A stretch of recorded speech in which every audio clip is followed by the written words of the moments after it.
அஸ்ஸலாமு அலைக்கும் வரஹ்மத்துல்லாஹி வபரகாத்துஹு. அன்புக்குரிய இஸ்லாமிய சொந்தங்களே, அருமை உறவுகளே, நம் எல்லோருக்கும் ஆசை, நமக்கு கிடைக்கக்கூடிய வருமானத்திலே, நம்முடைய வாழ்வாதாரத்திலே நிறைவான பரக்கத் வேண்டும் என்று.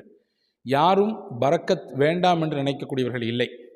எல்லாருக்குமே அவங்களுடைய சம்பாத்தியத்துக்கு தக்கவாறு, அவங்களுக்கு கிடைக்கக்கூடிய வருமானத்துக்கு தக்கவாறு நிறைவான பரக்கத்துடைய வாழ்க்கை வாழ வேண்டும் என்ற ஆசை. நான் ஒரு 5 விஷயம் சொல்லித் தருகிறேன்.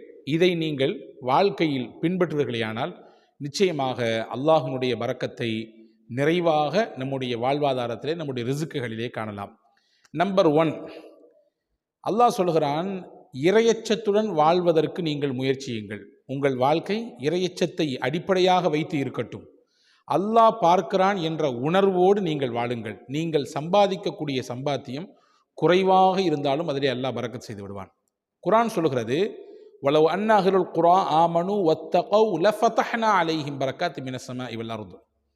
அந்த நகரத்து மக்கள் அல்லாஹ்வை ஈமான் கொண்டு அவனை அஞ்சி நடந்திருப்பார்களேயானால் வானத்திலிருந்து பரக்கத்தினுடைய வாசலை அவர்களுக்கு நாம் திறந்து கொடுத்திருப்போம் என்று குர்ஆன் சொல்கிறது.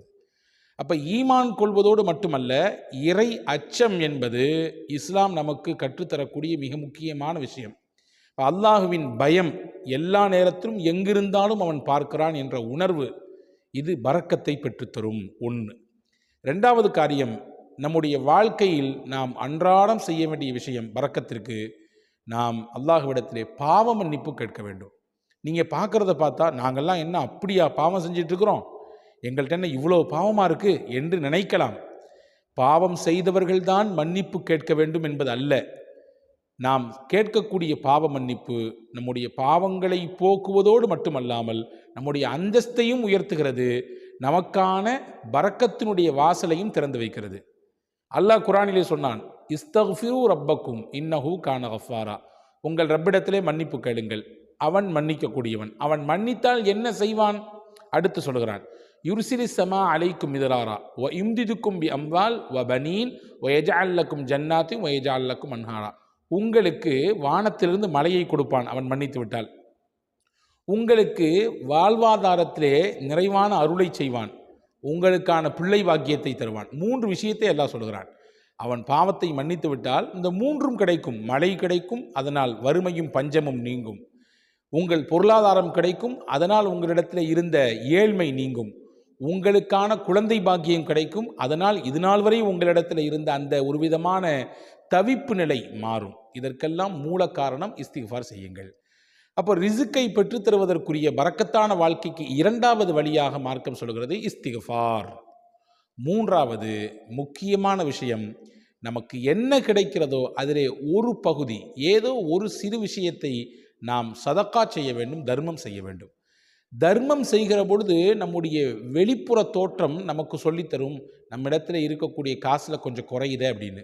10 ரூபா நான் வைத்திருக்கிறேன், அதிலிருந்து 5 ரூபா எடுத்து கொடுக்கும் பொழுது என்னிடத்தில் இருப்பதில் பாதி குறைந்து விட்டது.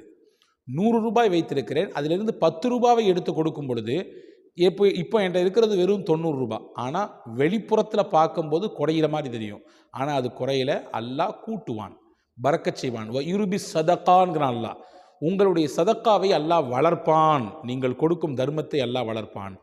ஒவ்வொரு நாளும் மலக்குகள் துவா செய்வதாக நபிகள் பெருமானா ஸல்லல்லாஹு அலைஹி வஸல்லம் சொன்னாங்க. யா அல்லாஹ், அல்லாஹும்ம ஆத்தி முன்ஃபிகன் ஹலஃபா.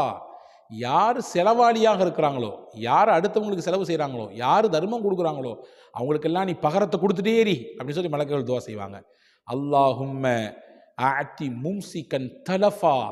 யாரெல்லாம் கொடுக்காமல் தனக்கு மட்டுமே என்று பதுக்கி வைக்கிறார்களோ, யா அல்லாஹ் அவர்களுக்கெல்லாம் அவர்களின் பொருளாதாரத்திலே அழிவை கொடு என்று மலக்குகள் துவா செய்வாங்க. நீங்களும் நானும் துவா செய்யலைங்க, மலக்குகள் துவா செய்வாங்க. அதீதில் வந்திருக்கிறது. அப்போ சதக்கா என்பது நம்முடைய பொருளாதாரத்தை கூட்டுவதற்குரிய 3வது வழி.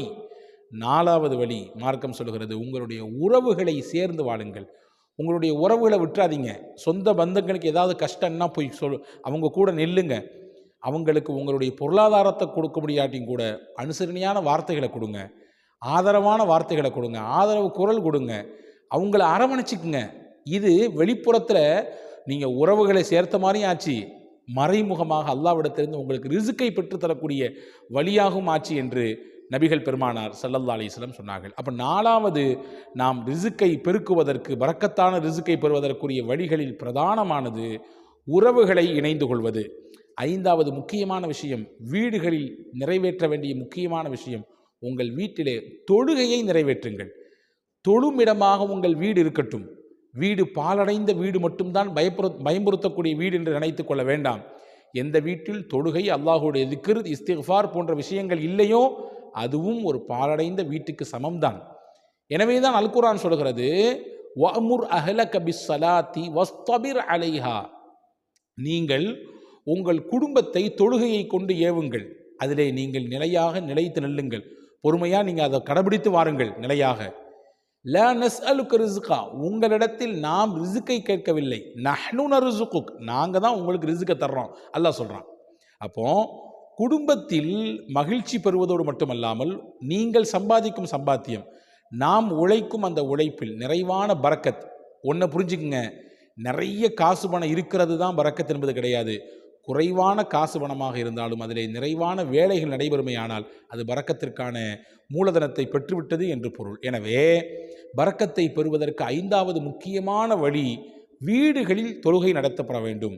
5 நேர தொழுகை ஆண்கள் பள்ளியிலே வந்து ஜமாத்தோடு தொழுவார்களேயானால் வீட்டிலே சுன்னத்துகள் தொழப்பட வேண்டும், நஃபீல்கள் தொழ வேண்டும், வீட்டில் இருக்கக்கூடிய பெண்கள் தொழ வேண்டும், குழந்தைகள் பள்ளிக்கு தொழ வர வேண்டும். இதுவெல்லாம் நடைபெறுமையானால் ஒரு குடும்பம் பரக்கத்தான செழிப்பான நிலையிலே அவர்கள் வாழ்வார்கள்.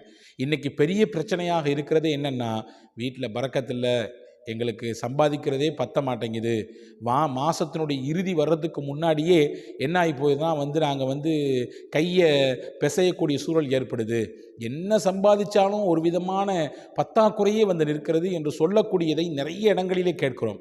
இந்த 5 விஷயத்தை வாழ்நாளிலே பின்பற்றுவதற்கு முயற்சியுங்கள். வல்ல அல்லாஹ் பரக்கத்தான வாழ்வை தருவான். உங்களுக்கும் எனக்கும் எல்லா மக்களுக்கும் அல்லாஹ் இந்த வாய்ப்பை வழங்கட்டும். அஸ்ஸலாமு அலைக்கும் வரஹ்மத்துல்லாஹி வபரகாத்துஹு.